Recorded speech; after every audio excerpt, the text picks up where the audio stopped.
오늘 주님께서 주신 말씀은 시편 94편의 말씀입니다. 다 같이 한 목소리로 봉독하시겠습니다.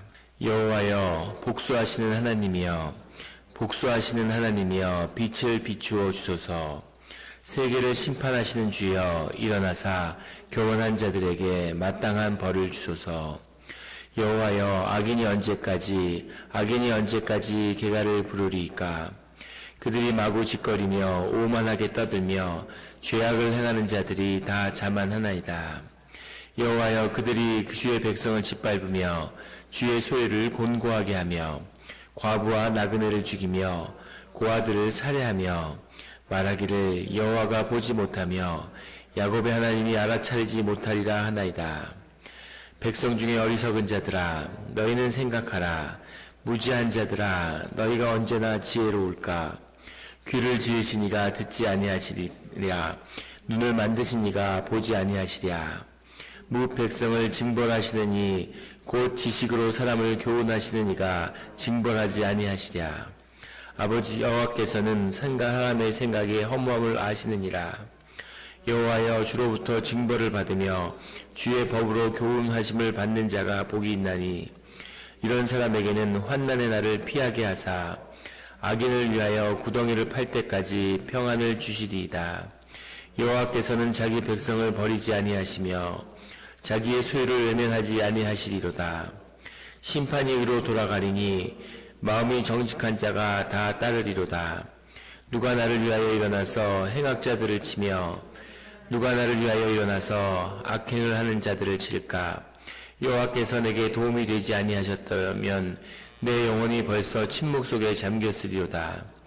여호와여, 나의 발이 미끄러진다고 말할 때 주의 인자하심이 나를 붙드셨사오며 내 속에 근심이 많을 때 주의 위안이 내 영혼을 즐겁게 하시나이다. 율례를 방지하고 재난을 꾸미는 악한 재판장이 어찌 주와 어울리리이까?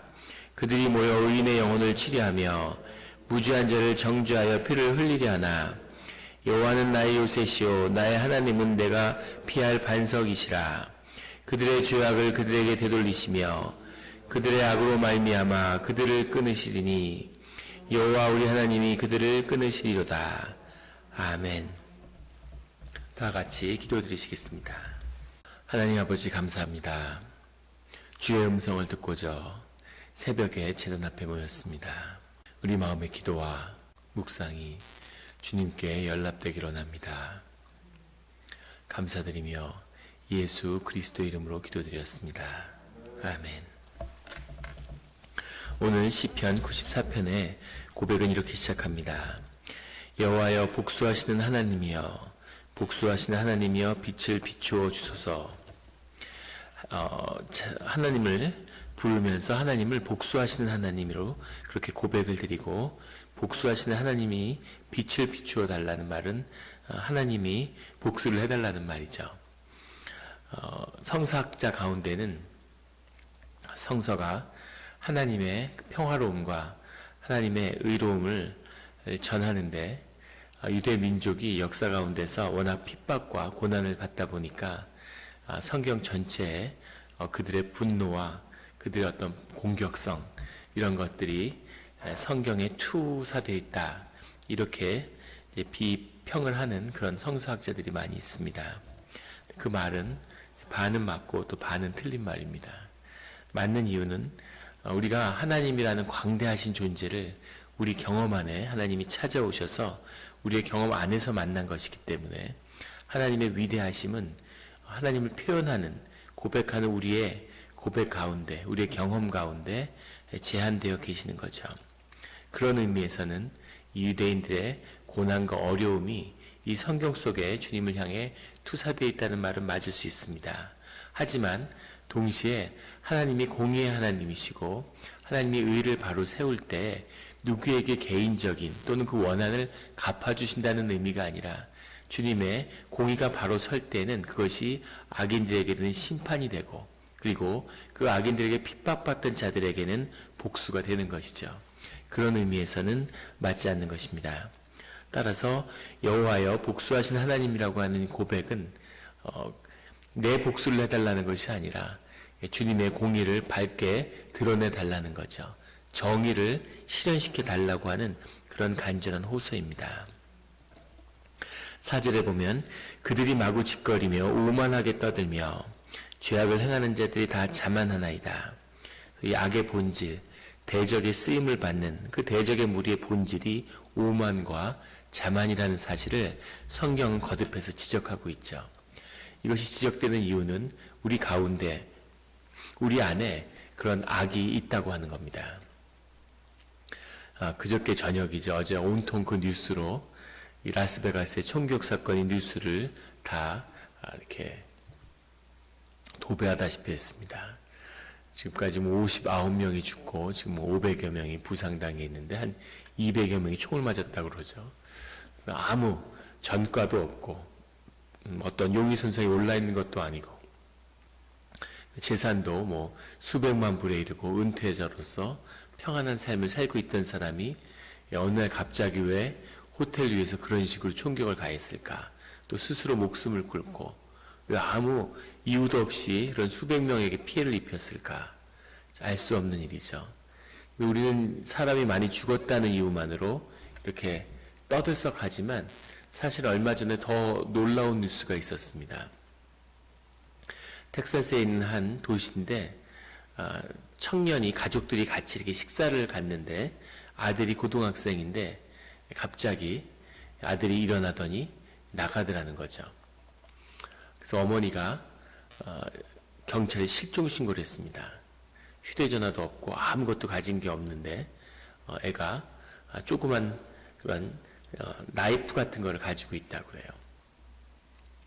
그래서 엄마가 이제 걱정이 돼서 경찰에 신고를 해서 경찰이 수색하는 과정에서 이 아이가 길을 걷다가 주차장 문이 열려있는 한 집에 들어가서 한 부부를 칼로 난자해서 죽이고 그 비명소리를 듣고 옆집에서 달려온 그 이웃도 등을 칼로 찔렀는데 그 찔린 사람이 도망하면서 신고를 해서 경찰이 출동한 거죠.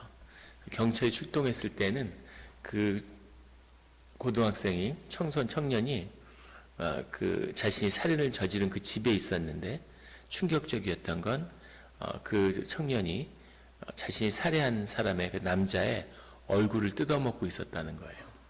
피가 너무 아주 그런 피칠갑을 한 상태에서 그래서 그 경찰도 40년 경찰에서 가장 충격적인 장면이었다. 너무 엽기적이기 때문에 그것이 뉴스에 보도됐는데 더 놀라운 건 그런 사건이 처음이 아니라 종종 있다는 겁니다. 그 사건의 이유는 마약 때문이었던 것으로 그렇게 이제 밝혀졌습니다. 그래서 마약 때문이다라고 그 청년이 아무 문제가 없는 청년이었는데 그렇게 어떻게 충격적인 엽기적인 죄악을 할 수 있을까? 마약 때문이라고 하지만 마약은 우리 안에 있는 가능성을 연 것이지 없는 것을 마약이 만들어낸 것은 아니겠죠. 그 뉴스도 저도 굉장히 충격을 받았는데 그걸 보면서 우리 안에는 역시 악마적인 그런 타락한 어떤 그 육신의 악한 본능 같은 것이 있구나 하는 것을 보게 됩니다. 굉장히 악한 것이죠. 이런 오만함, 자만함 이런 것이 주님을 만나지 못하면 우리의 새벽 기도 가운데 매일 새벽 기도를 하면서 우리의 본능을 누르는 거죠. 그걸 끊어버리고 우리의 하나님의 형상에 따른 우리 안에 있는 본성을 내 안에 있는 천사가 이렇게 나오는 겁니다. 사람은 그 무엇보다 하나님처럼 해처럼 빛나는 그런 선한 존재가 될 수도 있고 상상할 수 없을 정도로 악한 존재가 될 수도 있는 거죠. 그 두 가능성이 내 안에 있는 겁니다. 내 안에 있는 악을 부르는 거죠. 시편 기자는 계속 대적의 무리에 대해서 고백하지만 사실은 내가 정말로 성화되어서 내 안에 악의 문제가 전혀 없다면 완전히 다루어졌다면 사실은 악의 공격은 없을 겁니다. 악을 센스하지도 못하겠죠. 그런 의미에서는 계속 이 악과 싸우고 있는 이것은 인간의 숙명과도 같은 것이죠. 하나님께 가기 전까지 천국의 문에 들어가기 전까지 이 땅에서 계속 다투어야 하는 그런 내면의 도전이기도 합니다. 그래서 오만과 자만을 끊어버리는, 마구짓거리며 오만하고 자만하고 마구짓거리는 것, 입에서 나오는 대로 떠들어대는 것. 떠들어댄다는 건 내 안에 들어온 생각이 나가는 거죠. 그 생각의 주체가 내가 아니기 때문에 이 마구짓거리는 것 자체가 악에 붙들려 있다고 하는 그런 뜻인 것입니다. 8절에 백성 중에 어리석은 자들아 너희는 생각하라. 무지한 자들아 너희가 언제 지혜로울까. 7절에 앞에 나온 여호와가 보지 못하며 알아차리지 못하리라. 하나님이 어디 있어? 하나님은 어디에나 계시죠. 그런데 하나님이 어디 있어? 라고 생각할 수 있는 존재는 인간밖에 없습니다. 그 이유는 인간이 생각을 하기 때문이죠. 생각은 거짓이기 때문에 우리가 하나님이 계실까 안 계실까 이런 어처구니 없는 생각을 하고 앉아 있는 겁니다. 그것이 인간이죠. 그런데 이 어리석은 자들아 너희는 생각하라. 이 어리석은 자들이라는 것이 보아림이라는 말인데 이것의 원뜻은 잔인하다는 뜻입니다. 그래서 하나님을 잃어버린, 하나님을 놓쳐버린 자들, 악의 쓰임을 받고 있는 자들의 특성은 잔인한 거죠. 그 안에 본능 가운데 잔인함이 나오는 겁니다. 인육을 먹는 일 역사 가운데 아무도 얘기하지 않지만 늘 있었던 일이죠. 대량 학살을 하고 악행을 저지르고 일본에 있을 때 그런 게 큰 사회 뉴스가 됐었는데 고등학생들이 이 홈리스들을 학대하고 괴롭히는 거죠. 집에서 엽총을 가져다가 쏘기도 하고 온갖 악행을 하는 겁니다. 그 아이들이 특별히 그 아이들이 악한 애들이 아니라 사회가 구조적으로 약자를 계속 억압하고 학대하니까 그 학대받은 아이들, 학교에서 억압받고 학대받은 아이들이 자신에게 있는 그 악을 이제 투사하는 거죠. 되갚는 거죠. 더 약자에게. 그런 그 잔인함, 그런 것들이 인간의 본능 가운데 있다는 거죠. 그런 악함에 동조함으로써 자신이 소외되거나 약한 자가 되었다는 데서 벗어나려고 하는 재미있는 통계가 있는데 지구상에 75억 명이 사는데 그 중에서 변기에 정해진 변기에다가 지정된 변소, 변기에 용변을 보는 사람은 40억 명 정도 된다고 합니다. 35억 명은 평생 한 번도 화장실이라는 데서 변을 못 보고 아무 데서나 숲이나 아무 데나 이렇게 변을 보고 산다는 거죠. 근데 더 충격적인 것은 세계 75억 명 중에 60억 명이 휴대전화를 가지고 있다 그래요. 휴대전화를 통해서 이런 사람들과 연결되어 있다는 거죠. 그래서 무엇을 말하는 거냐면 사람들이 변기는 없이 살 수 있지만 휴대전화 없이 못 산다는 겁니다. 인간의 본능 자체가 얼마나 사회성을 깊이 갖고 있는가 하는 걸 보여주는 거죠. 거기서 소외되고 거기서 벗어나면 곧 죽음인 거죠. 그래서 사람들이 악을 저지르는데 거기에 동조하는 겁니다. 소외되지 않기 위해서, 단절되지 않기 위해서. 다 사람들은 소외와 단절 가운데 있는데 그 길을 선한 길로 여느냐, 하나님의 공동체로 여느냐, 아니면 세상의 악한 그런 연합으로 가느냐 하는 그 선택이 있는 것이죠. 늘 주님에게 묶임을 받는 선한 공동체에 속한 성도님들이 되기를 예수 그리스도의 이름으로 축원합니다. 9절에 귀를 지으시니가 듣지 아니하시리냐, 눈을 만드시니가 보지 아니하시랴. 듣고 보신다는 거죠. 아주 멋진 재미있는 표현입니다. 귀를 지으시니가, 눈을 지으시니가. 인간의 신비 가운데 가장 큰 것 중에 하나가 뇌 다음으로 신비한 게 눈인 것 같아요. 눈의 신비에 대해서 이게 정말 그 비밀이 끝도 없는데, 그래서 이 눈을 만드는 분은 어떤 분이었을까? 이제 이런 신을 어떤 존재일까 하는 그런 생각을 하게 됩니다. 그런데 왜 주님은 눈을 만들고 귀를 만들었을까요? 듣고 보시는 일이 주님의 속성 가운데 있는 것이죠. 따라서 주님의 형상을 따라 만든 그 우리에게 귀와 눈이 있고 듣고 보는 것입니다. 당연히 주님이 듣고 보시겠죠. 그런 분이 우리의 삶을, 우리의 말을 듣고 보지 아니하겠느냐는 겁니다. 그래서 우리는 늘 제단 숯불로 혀를 지지고 그리고 아름다운 것을 바라봐야 되는 거죠.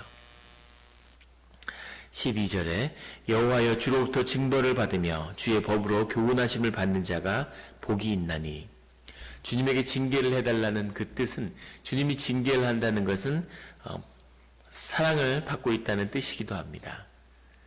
제일 위험한 건 악이 흥황하는데 주님이 내버려 두는 거예요. 그것은 하나님이 결론을 냈다는 얘기입니다. 그 말은 돌이킬 수 없는 징계의 길로 가고 있다는 것이죠. 주님이 우리의 악을 징계한다는 것. 예전에 아주 한국에서 훌륭하게 목회를 했다고 존경받는 목사님이 계신데 그런 얘기를 하세요. 뜻밖의 아주 소박한 그런 훌륭한 하나님의 역사를 감당했던 비밀이 무언가에 대해서 당신이 그런 얘기를 하더라고요. 하나님이 늘 채찍으로 때리는 것 같았다는 거예요. 그래서 그 뜻에서 조금만 벗어나면 하나님의 징계가 바로 온다는 거죠. 예. 그래서 그때마다 막 힘들고 왜 하나님 나한테 왜 이러실까 했지만 지나고 보니까 그게 다 은혜였구나, 사랑이었구나, 작은 실수인데 반드시 대가를 치렀다고 그렇게 얘기하시더라고요. 하나님의 사랑이 그만큼 더 큰 거죠.